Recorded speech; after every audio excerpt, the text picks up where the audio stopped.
الحمد لله الحمد لله الحمد لله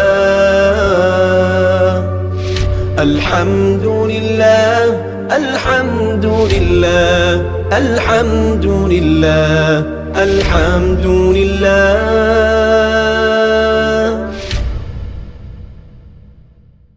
بسم اللہ الرحمن الرحیم. علم الصیغہ کا 8واں باب ہے معطل کی گردانیں. سبق نمبر 39 میں خوش آمدید.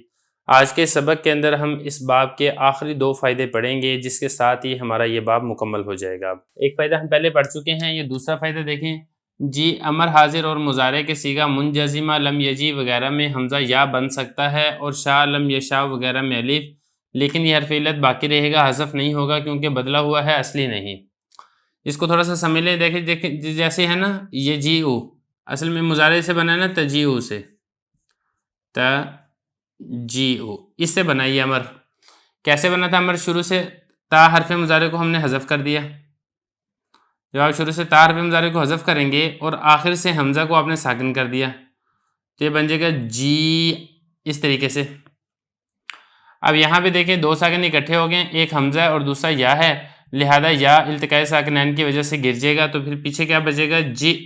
اب اس کے اندر ہوگا کیا کہ اس کے اندر یہ جو حمزہ ہے، حمزہ ساکن ماقبل مکسور ہے، راسن بیسن زیبن والے قاعدے کی وجہ سے آپ اس کو یا سے بھی بدل سکتے ہیں. جب آپ اس کو یا سے بدلیں گے تو پھر پیچھے کیا بچے گا؟ جی. اور بالکل اسی طریقے سے یہ لم جازمہ داخل ہو جائے، صیغہ کے منجزمہ، مضارع کے منجزمہ والے صیغے، یعنی جس کے اوپر کوئی حرف جزم داخل ہے، لم داخل ہے، لمہ داخل ہے، یا کوئی اور حرف جزم داخل ہے، ان شرطیہ داخلہ وغیرہ ذالکہ، تو جس کی وجہ سے جزم آ جائے. اب اس میں بھی ایسے ہی ہے، لم تجی ہوا نا، یہ تجیء تھا، لم کی وجہ سے آخر سے ساکن کر دیا تو یہ بن گیا لم تجی. اس کے بعد پھر التقاء ساکنین ہوا، یا اور حمزہ میں یا گر گئی تو پھر پیچھے کیا بچا؟ لم تجی. پھر اس کے بعد یہاں پر وہی زیبن والے قاعدے کی وجہ سے اس حمزہ کو یا سے تبدیل کر دیا تو یہ بچ گیا لم تجی. اسی طریقے سے یہ والا بھی دیکھ لیں آپ، شاء یشاء میں.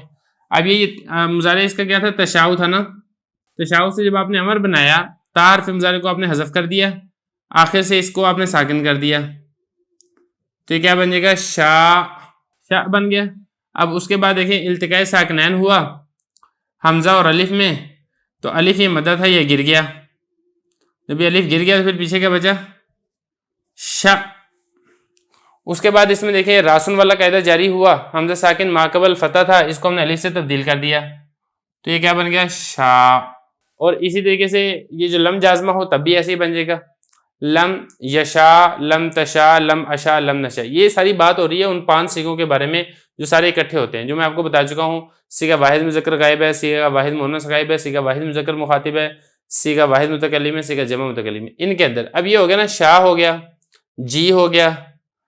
اب یہاں پہ سوال یہ پیدا ہوتا ہے کہ جب یہ شاء ہے، اور اصول یہ ہے کہ جب آپ امر بناتے ہیں آخر میں حرف علت ہو تو وہ حرف علت تو حذف ہو جاتا ہے، تو یہاں پر بھی تو حرف علت ہے الف، تو آپ اس کو حذف کر دیں. آپ اس کو حذف کیوں نہیں کرتے؟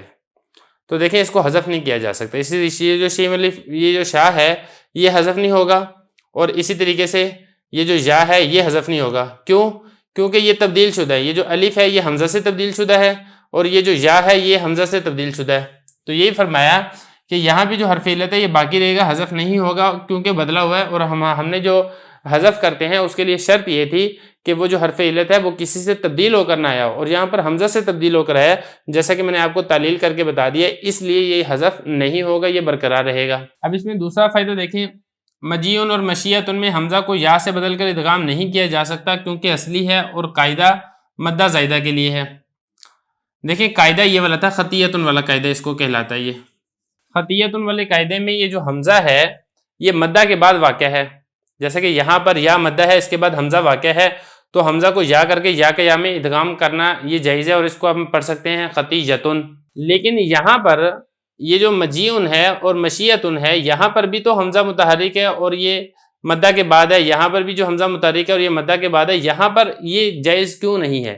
اس کو مجیون کو مجیون کیوں نہیں پڑھ سکتے، اور اس کو مشیتن کو مشیتن نہیں پڑھ سکتے کہ حمزہ کو یا کر کے یا کا یا میں آپ ادغام کر دیں؟ اس کی کیا وجہ ہے؟ تو دیکھیں اس کی وجہ یہ ہے کہ وہ جو قاعدہ تھا خطیتن والا قاعدہ، اس میں یہ ضروری تھا کہ مدہ زائدہ ہو، جبکہ یہاں پر یہ مدہ زائدہ نہیں ہے. یہ جو یا ہے یہ تو اس کا حرف اصلی ہے، کیونکہ یہ اجوف یہی ہے. جب یہ اجوف یہی ہے تو پھر اصلی ہے، زائدہ نہیں ہے. جب زائدہ نہیں ہے تو پھر اس میں قاعدہ جاری کر کے حمزہ کو یا کر کے یا کا یا میں ادغام بھی نہیں کیا جا سکتا. تو یہ فرمایا کیونکہ یہ اصلی ہے اور قاعدہ جو ہے وہ مدہ زائدہ کے لیے ہے. اور مجاعو جمع ظرف اور اس کی مثال میں یا اصلیت کے باعث بقاعدہ نمبر 18 حمزہ سے تبدیل نہیں ہوئی. دیکھیں یہ ایک اعتراض کا جواب ہے.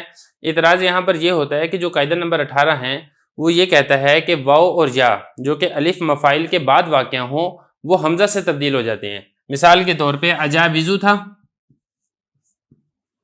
اب یہاں پہ دیکھیں واو ہے، یہ الف مفاعل کے بعد واقع ہو رہا ہے تو ہم اس کو حمزہ سے تبدیل کر دیں گے اور ہم اس کو پڑھیں گے اجائزو اس طریقے سے.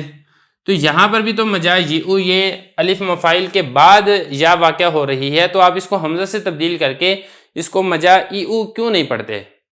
تو دیکھیں اس کا جواب یہ ہے کہ دیکھیں یہ وہ واو اور یا حمزہ سے تبدیل ہوتی ہے جو واو اور یا زائدہ ہو. جو اصلی واو اور یا ہو وہ حمزہ سے تبدیل نہیں ہوتی. جیسا کہ یہی ہے نا، اب اس کا مادہ کیا ہے؟ عین جیم اور زا، اور یہ جو یا ہے یہ تو زائد ہے. یہ اسی طریقے سے شرائفو سے شرائفو، اب اس کا مادہ کیا ہے؟ شین را اور فا، تو وہاں پر بھی وہ زائد ہے. جبکہ یہاں پر جو یا ہے یہ تو اجوف کی اس کی اصلی یا ہے، عین کلمہ کے مقابلے میں آ رہی ہے، اس وجہ سے اس کو آپ حمزہ سے تبدیل نہیں کریں گے. یہ فرما رہے ہیں کہ جو مجائی و ظرف کی جمع ہے اور اس جیسی دوسری مثالیں ہیں اس میں جو یا ہے اصلیت کے باعث 18ویں قاعدے کی وجہ سے حمزہ سے تبدیل نہیں ہوئی. تو یہاں تک یہ ہمارا باب مکمل ہو چکا ہے. اب اسی سے متعلقہ فارسی عبارت کو حل کر لیتے ہیں.